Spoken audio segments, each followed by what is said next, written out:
तो good morning friends, welcome to my YouTube channel learning express. तो friends, last video तक जो मैंने जनरल टॉक में अपने इंटरव्यू एक्सपीरियंस शेयर करने का जो सिलसिला जारी किया था कैन से, जो हमारी स्टार्टिंग हुई थी जिसमें मैंने अपना इंटरव्यू एक्सपीरियंस बताना स्टार्ट किया था। तो लास्ट वीडियो तक मैंने आईआईएससी बंगलौर में हुए मेरे first interview in the department of electronic system engineering की स्टार्टिंग की थी बताने का। तो फ्रेंड्स, लास्ट वीडियो में बता चुका था कि मेरा जो कॉल आया था आईआईएससी बंगलौर से, मुझे जो कॉल आया था आईआईएससी बंगलौर से, वो था, ओके, हाँ, मुझे जो कॉल था वो department of electronic system engineering से था। और इसमें मैंने आपको स्टेप्स एक्सप्लेन करना स्टार्ट किया था। तो जो मेरा कॉल था वो ईएससी डिपार्टमेंट में था, department of electronic system engineering के ईएससी स्पेशलाइजेशन में था। ओके, तो अब मैं बताऊंगा यहाँ से आपको कि रिटन टेस्ट तक मैं बता चुका था। रिटन टेस्ट में जो कि मैथमेटिक्स, फिजिक्स, मैथ्स, फिजिक्स और इसके बाद branch specific subjects, branch specific subjects. तो ये क्वेश्चंस कुछ पूछे गए थे रिटन टेस्ट में। तो रिटन टेस्ट का कंक्लूजन में बता दिया था आपको कि उसमें वो क्या चेक करना चाह रहे थे, हमारी बेसिक अंडरस्टैंडिंग चेक करना चाह रहे थे बेसिकली, ऐसा मुझे लग रहा था वहां पे, क्योंकि गेट तो हम ऑलरेडी देके गए थे। तो वहां कोई गेट जैसा कॉम्प्लिकेटेड पेपर सेट करने का कोई उनका मोटिव नहीं था। बट हाँ, हमारी बेसिक अंडरस्टैंडिंग चेक हुई थी। तो ये मैं बता दिया था आपको, 30 मिनट्स का पेपर था जिसमें हमें 20 क्वेश्चंस थे। तो 20 क्वेश्चन अगर 30 मिनट्स में करना है तो क्वेश्चंस एवरेज ही थे, बस to check the basic understanding, बस बेसिक अंडरस्टैंडिंग की चेकिंग थी हमारी। तो फ्रेंड्स, इसके बाद अगर मैं बात करूं, ये बेसिक अंडरस्टैंडिंग की चेकिंग हुई, रिटन टेस्ट हो गया। तो इसके बाद स्टार्ट हुआ हमारा मेन जो था पर्सनल इंटरव्यू। इसके बाद मेन स्टार्ट हुआ पर्सनल इंटरव्यू। तो पर्सनल इंटरव्यू के लिए मैं थोड़ी देर वेट करना पड़ा था। और उसके बाद जब मुझे कॉल आया रूम में एंटर करने के लिए, तो वहां पे उन्होंने 3 रूम सेट किए थे।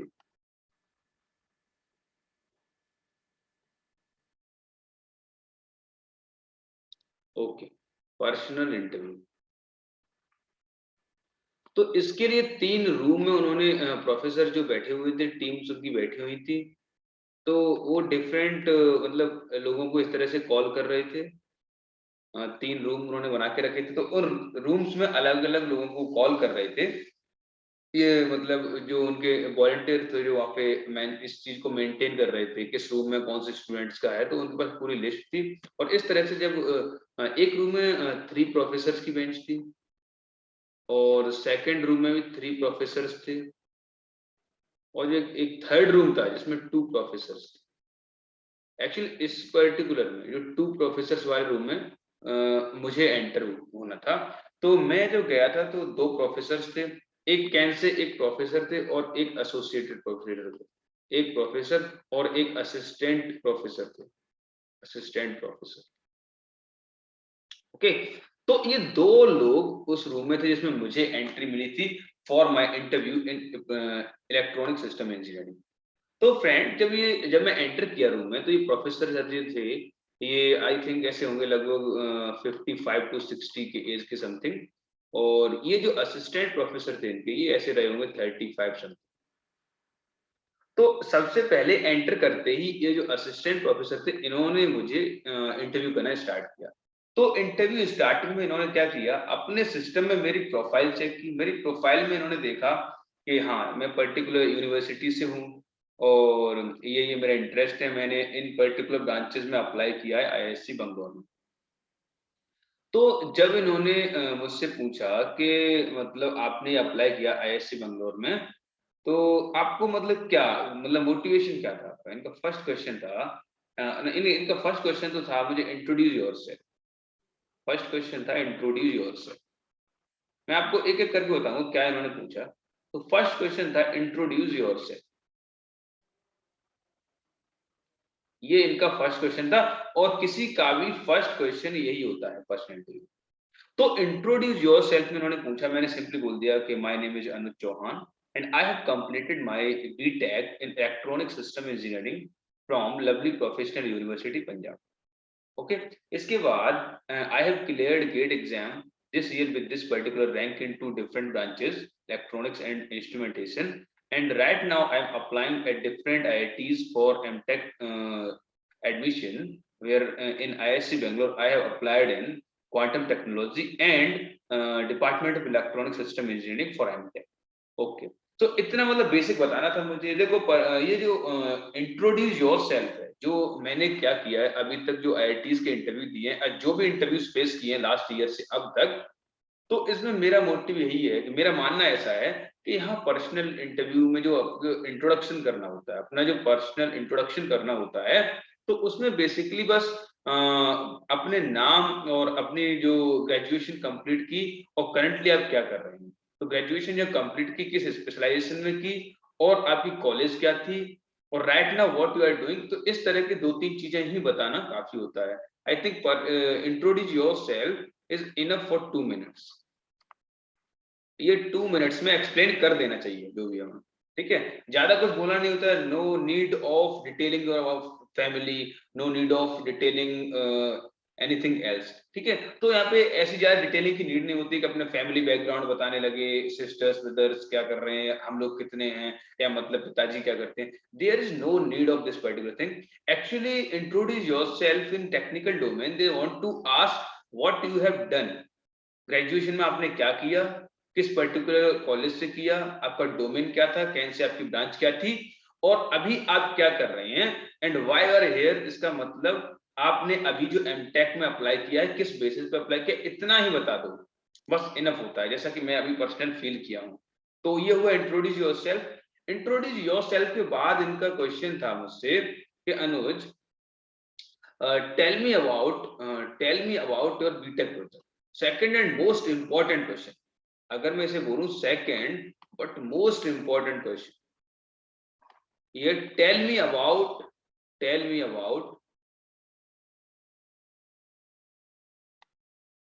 Your BTech project.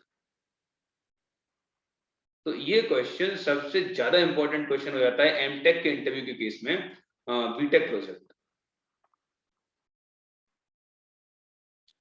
तो बेसिकली होता क्या है कि जब ये बीटेक प्रोजेक्ट को क्यों हिट करते हैं, एक्चुअली जब भी हम एमटेक ज्वाइन करने जा रहे हैं, बिफोर ज्वाइनिंग एमटेक, तो हम एमटेक ज्वाइन करने जा रहे हैं, तो एमटेक ज्वाइन करने से पहले एक्चुअल में ये हमारी प्रैक्टिकल स्किल्स, जो प्रैक्टिकल स्किल्स होती हैं, practical skills along with theoretical knowledge, along with theoretical knowledge, तो इतना ये बेसिकली चेक करते हैं। लेकिन इसमें प्रैक्टिकल स्किल का मतलब ये आपसे कुछ ज्यादा डेप्थ में नहीं जानना चाहेंगे कि आपने किस पर्टिकुलर डिवाइस को यूज किया, क्या कोड था, एग्जैक्टली ये इनका मोटिव ये नहीं होता है। एग्जैक्टली मैं बताऊंगा कि पर्सनल जो प्रैक्टिकल स्किल्स हैं इसमें क्या चेक करते हैं। प्रैक्टिकल स्किल्स में बेसिक जो चेक करते हैं, ये आपके बीटेक प्रोजेक्ट को ही क्यों हिट करते हैं।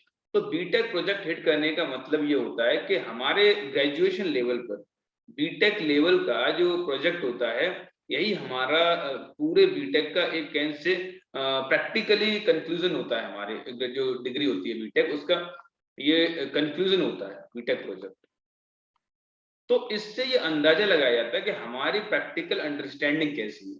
बीटेक प्रोजेक्ट्स ये gives somehow better idea, gives somehow better idea about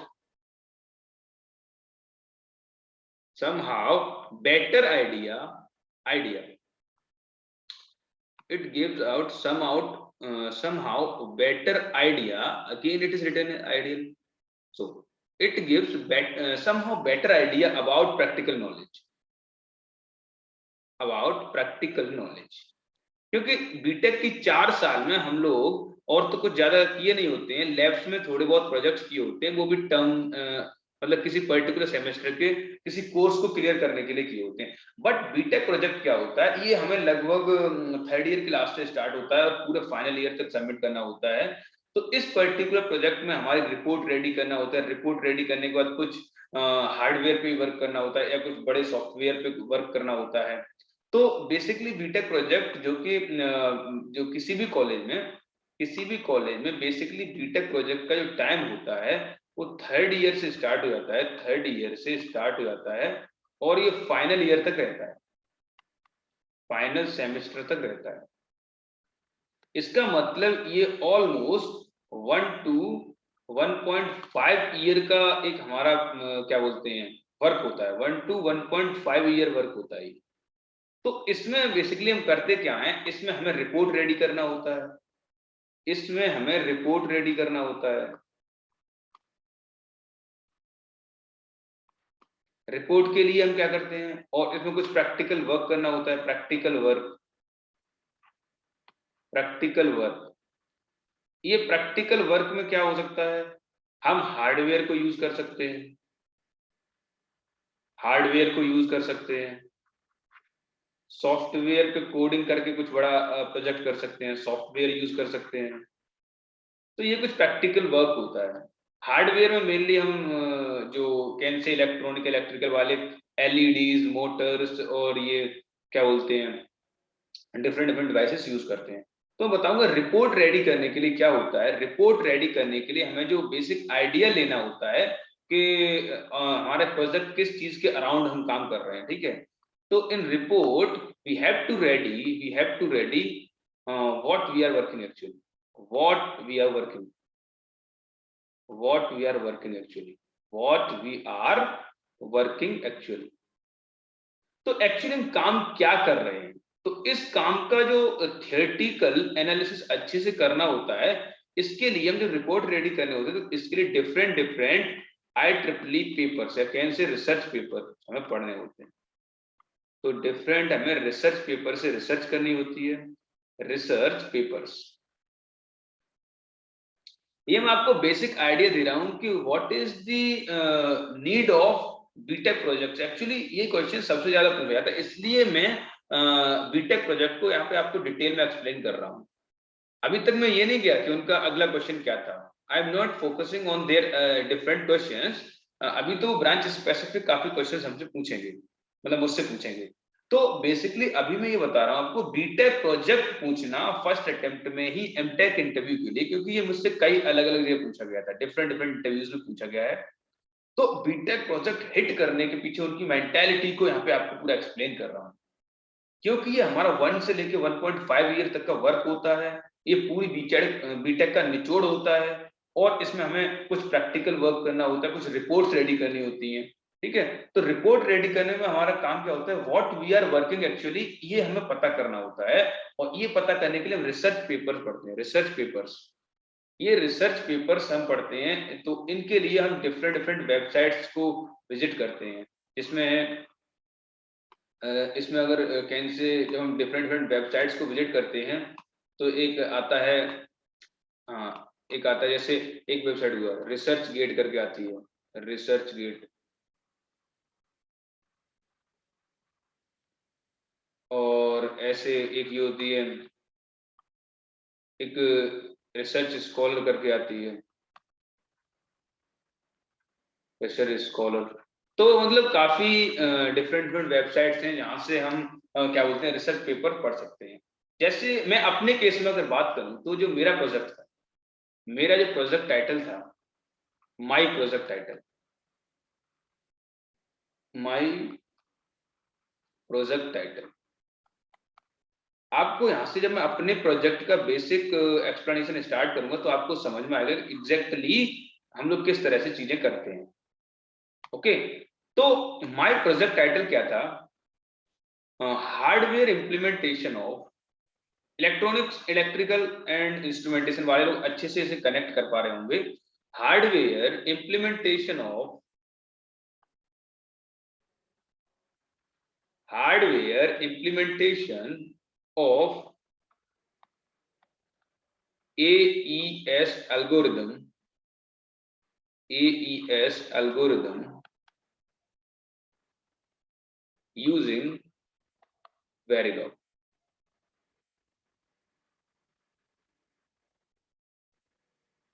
okay, तो मेरा था क्या, hardware implementation of AES algorithm using Verilog. तो सबसे पहले तो बता दूं आपको, यहाँ पे देखो रिपोर्ट क्या, इसका टाइटल का नाम ही बता रहा है प्रोजेक्ट का कि हार्डवेयर को हमें यूज करना था। ओके, फिर इसके बाद एईएस एल्गोरिदम क्या होता है, ये पूरा सॉफ्टवेयर का एनालिसिस करना था। और फिर हमें वेरिलॉग को यूज करना था, जो कि एचडीएल है, हार्डवेयर डिस्क्रिप्टिव लैंग्वेज। तो बेसिकली मेरा जो प्रोजेक्ट का टाइटल था, इसके लिए जो मैंने डिफरेंट रिसर्च पेपर्स को एनालिसिस किया, तो जो डिफरेंट रिसर्च पेपर्स का एनालिसिस किया, रिसर्च पेपर्स, यहां से जो मैंने एनालिसिस किया, मुझे एक पेपर मिला था जो 2017 में पब्लिश हुआ था। ठीक है, जो 2017 में पब्लिश हुआ था, और ये प्रोजेक्ट एक्चुअली मैंने स्टार्ट किया था 2019। ठीक है, तो ये रिसेंट पब्लिकेशन था उस समय मेरे टाइम में, जब मैंने ये प्रोजेक्ट स्टार्ट किया था, इसकी रिपोर्ट बनाना तैयार की थी, इसका एनालिसिस करना स्टार्ट किया था। तो ये 2017 में एक पेपर पब्लिश हुआ था।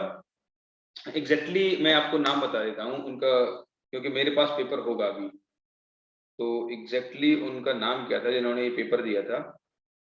Okay, right now I am searching. तो हाँ, ये जो पेपर था, ओके, हाँ, ये पेपर था इस तरह से था। इस पेपर का मैं आपको एग्जैक्टली टाइटल दे दे रहा हूँ, इस पेपर का एग्जैक्ट टाइटल दे दे रहा हूँ। तो ये पेपर था हमारा, it was titled as advance encryption standard algorithm to encrypt and decrypt data. इन्होंने पूरा टाइटल इस तरह से लिखा था, एडवांस्ड एनक्रिप्शन। देखो, मुझे आपको ये प्रोजेक्ट एक्सप्लेन नहीं करना है, मुझे आपको आइडिया एक्सप्लेन करना है, क्या आइडिया, कैसे हम इसका एनालिसिस करें और कैसे इस पर्टिकुलर जोन को अपना स्ट्रॉन्ग जोन बनाएं। क्योंकि maximum questions for all the scholars who are going to take admission into masters और MTech, the BTech project is the most important question which is going to ask on regular basis। तो यहाँ मैं अपना project explain करना मेरा motive नहीं, मेरा motive है किस तरह से मैंने एनालिसिस किया। तो हाँ, ये जो पेपर था, इसका जो टाइटल था 2017 में पब्लिश हुआ था, advance encryption standard, advanced encryption standard, इसे हम एईएस बोलते हैं, algorithm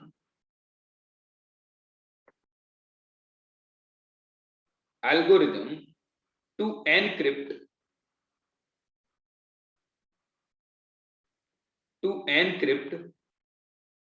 and decrypt the data।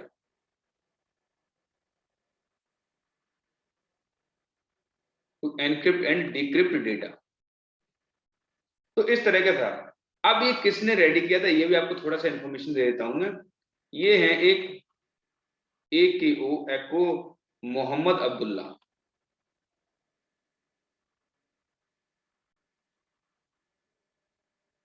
Mohammad Abdullah, okay. तो इतनी मैं आपको इन्फॉर्मेशन इसलिए दे रहा हूं कि आप भी ऐसे ही एनालाइज करेंगे।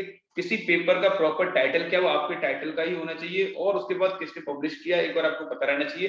Actually he was the scholar of MSc computer science, he was the scholar of MSc computer science, MSc computer science UK। Not was, actually हाँ, he was the scholar of and PhD student in computer science, department of applied mathematics and computer science, Eastern Mediterranean University Cyprus. तो UK के student हैं, इन्होंने ही publish किया था। तो actually में basic, हाँ अब बेसिक जी मैं बता देता हूँ, ये पब्लिकेशन था, इस तरह से मुझे टाइटल मिला था। अब जो मोटिव मेरा ये नहीं है, मोटिव मेरा ये है कि अब रिसर्च पेपर को हम लोग कैसे एनालाइज कर रहे हैं, how to analyze this research paper, how to analyze, how to analyze, yeah, how to do analysis of research paper। इसी के अराउंड पहला क्वेश्चन जो होता है प्रोफेसर का, हाउ टू एनालाइज और how to do analysis of research paper. तो सबसे पहला पोर्शन होता है हमारा एब्स्ट्रैक्ट। एब्स्ट्रैक्ट ये उनके भी रिसर्च पेपर का पहला टॉपिक होता है, और हमें भी जब अपना रिपोर्ट रेडी करना होता है तो उसमें एब्स्ट्रैक्ट देना होता है। और एब्स्ट्रैक्ट का मतलब होता है what is the actual meaning of your project, what is the actual meaning of your project, and what is the conclusion, can say what is the central idea of your project, what is the central idea of your project. Abstract मतलब होता है central idea, central idea of our project, ये होता है abstract. हम मतलब basically क्या करना चाह रहे हैं ये पता होता है इसमें, ठीक है। तो इसके बाद कैन से फिर ये मतलब एब्स्ट्रैक्ट के बाद कुछ इंट्रोडक्शन वगैरह हम दे सकते हैं अपने टॉपिक का, हिस्ट्री वगैरह मेंशन कर सकते हैं। एब्स्ट्रैक्ट के बाद अगर हम चाहें तो अपने टॉपिक को इंट्रोड्यूस करा सकते हैं,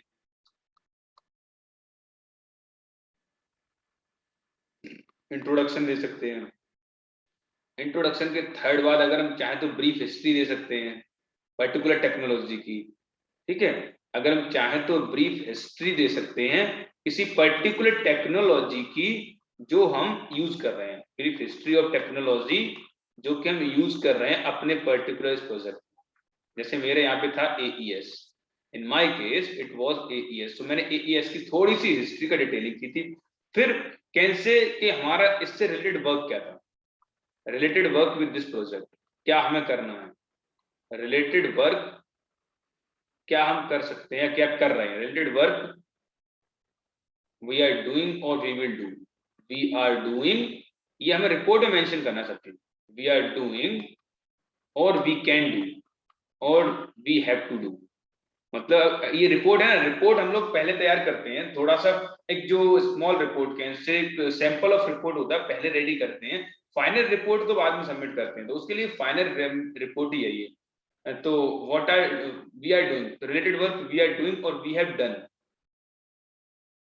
हमने क्या कर लिया इसमें, ठीक है। इस तरह का आइडिया देते हैं। फिर इसके बाद होता है एक्चुअल में किसी भी प्रोग्राम, जैसे मेरा तो AES था, ठीक है। तो AES में मतलब मैं क्या कर रहा हूँ कि मैं किस तरह से इस पूरी टेक्नोलॉजी को इवेल्युएट कर रहा हूँ। बेसिकली हमारे क्या पैरामीटर्स होने चाहिए, हर प्रोजेक्ट को करने के पीछे कुछ पैरामीटर्स होते हैं, कुछ लिमिटेशंस होती हैं, और उन लिमिटेशंस को ओवरकम करने के लिए हम वो प्रोजेक्ट करते हैं। जैसे कुछ लिमिटेशंस क्या रहती हैं, अगर मैं कहूँ तो यहाँ पे AES की लिमिटेशंस क्या है, और AES से पहले जो टेक्नोलॉजी थी बिफोर AES, क्योंकि मैंने तो AES प्रोजेक्ट किया था, तो बिफोर एक टेक्नोलॉजी थी DES, इसकी लिमिटेशंस, इसकी लिमिटेशंस क्या थी, और बेसिकली हम किन पैरामीटर्स के बेस पे, किन पैरामीटर्स के बेस पे हम AES को प्रिफर कर रहे हैं। पैरामीटर्स का डिस्कशन, पैरामीटर्स में जब भी हम कोई प्रोजेक्ट करते हैं तो उसमें हम देखते हैं कॉस्ट क्या लग रही है उस, क्योंकि हमें प्रैक्टिकली से इंप्लीमेंट कराना है, मार्केट में लेके आना है।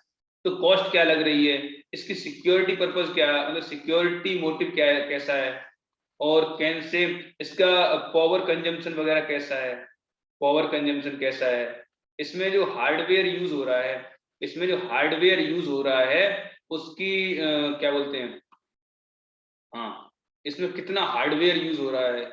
अगर ज्यादा हार्डवेयर यूज होगा तो कॉस्ट भी इंक्रीज कर जाएगी, पावर कंजम्पशन बढ़ जाएगा।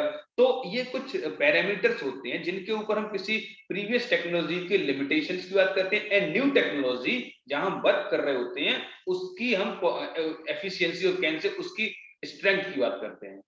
तो अगर AES की स्ट्रेंथ थी तो इसके लिए मुझे कुछ पैरामीटर्स की नीड होगी, जिसमें कॉस्ट एक पैरामीटर होता है, सिक्योरिटी एक पैरामीटर होता है, क्योंकि ये एडवांस एनक्रिप्शन टेक्नोलॉजी या advance encryption standards actually security purpose के लिए होता है, how we can hide our data.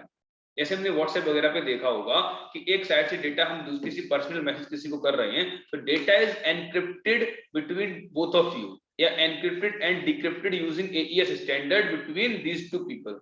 तो वो कोई थर्ड जो इंट्रूडर होता है, जो अटैकर होता है, वो आपके डेटा को नहीं देख पाता है, because it is secured by particular technology, this is technology AES in this case, ठीक है। तो मेरे केस में AES की टेक्नोलॉजी है जो हमारे डेटा को हाइड कर रही है। तो हमारा सिक्योरिटी जो पर्पज है ना वो बहुत इंपॉर्टेंट है। तो मेरे कुछ ये बता रहा हूँ कैसे डेप्थ एनालिसिस होना चाहिए प्रोजेक्ट का। तो सिक्योरिटी पर्पज है, ये बहुत इंपॉर्टेंट है। इसके बाद मार्केट में लाना है इस टेक्नोलॉजी को, तो हमारे लिए कॉस्ट एंड इसका पावर कंजम्पशन, क्योंकि हम हार्डवेयर पे से अगर इंप्लीमेंट कर रहे हैं तो power consumption one of the important factors. और इसके बाद कितना हार्डवेयर यूज कर रहे हैं, इस हार्डवेयर के पीछे इस हार्डवेयर की नॉलेज होनी चाहिए। इसकी अवेलेबिलिटी क्या है, इसका प्रोडक्शन क्या है मार्केट में, इसे यूज करने पर कॉस्ट तो इफेक्ट नहीं होने वाली, ज्यादा पावर कंजम्पशन तो इफेक्ट नहीं होने वाला। तो ये सब हमें देखना होता है अगर हम बात करें। तो फिफ्थ स्टेप में अगर बात करूं तो अब हमें देखना होता है जो टेक्नोलॉजी हम यूज कर रहे हैं उसकी मतलब बेसिक स्ट्रक्चर क्या है। अब मतलब यहाँ पे बात करते हैं, पूरा टेक्निकल बात हो जाती है। तो ये तो हो गया थोड़ा सा मतलब जनरल इंट्रोडक्शन और general can say talk about this project report में। इसके बाद सिक्स्थ पॉइंट, इसे मैं रेड से मेंशन कर रहा हूँ, अब हम करेंगे टेक्नोलॉजी की बात। जो भी टेक्नोलॉजी हम यूज कर रहे हैं, जो भी टेक्नोलॉजी हम यूज कर रहे हैं, इसमें इसकी बेसिक वर्किंग क्या है, इसकी बेसिक वर्किंग क्या है, इसका स्ट्रक्चर क्या है। तो ये हम इस तरह के फ्लो की बात करते हैं, तब हम बेसिक टेक्नोलॉजी का डिस्कशन पूरा स्टेप बाय स्टेप करते हैं, कौन कौन से स्टेप्स इसमें इन्वॉल्व हो रहे हैं। इन केस ऑफ ये जैसे मैं बता दूं, यहाँ पे काफी स्टेप्स होते हैं यूज, क्योंकि प्लेन टेक्स्ट में और साइफर टेक्स्ट में चेंज करते हैं। जो एनक्रिप्शन प्रॉपर्ली प्रोसेस होती है, इसमें भी नंबर ऑफ स्टेप्स होते हैं, almost 4 steps are involve in it. अगर किसी को थोड़ा बहुत आइडिया होगा तो एड राउंड की होता है, उसके बाद शिफ्ट रोज होता है, फिर मिक्स कॉलम होता है, तो ऐसे कई स्टेप्स होते हैं, ठीक है। तो इन स्टेप्स का एक्चुअल में आइडिया हम लोगों को होना चाहिए, जो भी हम टेक्नोलॉजी पे काम कर रहे हैं उन स्टेप्स का एक डिटेल्ड आइडिया होना चाहिए, ठीक है। तो प्रोसेस को हम जो पहला स्टेप जो एनक्रिप्शन होता है, डेटा को प्लेन टेक्स्ट से साइफर टेक्स्ट में चेंज करते हैं, फिर इसके ऑपोजिट जो साइफर टेक्स्ट से फिर से प्लेन टेक्स्ट में चेंज करते हैं, इस अपने उसे रीडेबल बनाने के लिए, ह्यूमन रीडेबल फॉर्म में बनाने के लिए, तो फिर से वहां डिक्रिप्शन प्रोसेस यूज होती है। तो बेसिक आइडिया देखो, बेसिक आइडिया क्या है, मैंने रिसर्च पेपर पढ़ा और रिसर्च पेपर्स के इन पैरामीटर्स को एनालाइज किया, ठीक है। और इन्हीं पैरामीटर्स के अकॉर्डिंग हमें जो अपने प्रोजेक्ट में जो पैरामीटर्स डालने हैं उनको हमें मेंशन कैसे करना अपनी रिपोर्ट में। ये तो हुआ रिपोर्ट एनालिसिस। अब नेक्स्ट वीडियो में फ्रेंड्स हम बात करेंगे प्रोजेक्ट एनालिसिस। एग्जैक्टली हम हार्डवेयर पे क्या क्या काम करते हैं, कैसे काम करते हैं, या कोई सॉफ्टवेयर यूज करते हैं तो हमें क्या ध्यान रखना चाहिए, ठीक है। if we are using some software or some hardware in our project, then हमारा कंसर्न क्या होना चाहिए, what should be our focus, what should be our focus। तो ये हमारा होगा आज नेक्स्ट वीडियो का पार्ट। इस वीडियो में ट्राई किया कि रिपोर्ट को कैसे हैंडल करना है, क्योंकि हर बीटेक जैसे बिग प्रोजेक्ट की एक बिग रिपोर्ट होती है, कंक्लूजन रिपोर्ट होती है, तो उसमें क्या क्या बेसिकली होना चाहिए, ये रिसर्च पेपर से हमें आइडिया लग जाता है। सो आई थिंक हमें 4 से 5 या can say 5 to 10 research papers को जरूर स्क्रॉल डाउन करके देखना चाहिए, क्योंकि उनमें प्रॉपर आइडिया होता है। वो जो साइंटिस्ट लेवल के लोग होते हैं उनका प्रॉपर आइडिया होता है, इस टेक्नोलॉजी में जो रिसर्च किए होते हैं उनका आइडिया होता है। सो फ्रेंड्स, इसमें मैंने ट्राई किया पूरा आपको रिपोर्ट एक्सप्लेन करने का। तो नेक्स्ट वीडियो में इस प्रोजेक्ट के पीछे, किसी प्रोजेक्ट के पीछे हार्डवेयर एंड सॉफ्टवेयर का यूज हुआ, उसका एनालिसिस कैसे करना है उसकी बात करूंगा। तब तक के लिए 5 to 6 जो स्टेप्स मैंने दिए रिसर्च पेपर को एनालाइज करने के और फिर अपनी रिपोर्ट रेडी करने के, इनको आप एक बार केयरफुली देख सकते हैं। और फिर मैं ये क्वेश्चन जो कि मैं एक्सप्लेन कर रहा था, ये क्वेश्चन जो कि मैं एक्सप्लेन कर रहा था कि प्रोफेसर का मेरे लिए फर्स्ट क्वेश्चन था, प्रोफेसर का मेरे लिए फर्स्ट क्वेश्चन था, हाँ first question, give somehow better idea about practical knowledge. मेरे लिए फर्स्ट क्वेश्चन था, हाँ प्रैक्टिकल इसको अलग में थ्योरेटिकल, हाँ tell me about your BTech project. ये मेरे लिए फर्स्ट क्वेश्चन था प्रोफेसर का after the question of introduction of myself. इस इंट्रोडक्शन के बाद पहला प्रोजेक्ट था tell me about your BTech project. तो मैं इसी क्वेश्चन को एक्सप्लेन कर रहा हूँ, ठीक है। जो प्रोफेसर का मेरे लिए फर्स्ट क्वेश्चन था, मैं इसी क्वेश्चन को अभी तक एक्सप्लेन कर रहा हूँ और इस क्वेश्चन का जब पूरा आइडिया आपको दे दूंगा तब मैं नेक्स्ट क्वेश्चन पे चलूंगा जो कि ब्रांच स्पेसिफिक क्वेश्चन था। So I think friends, this is enough for this particular video and wait for coming videos. Thank you.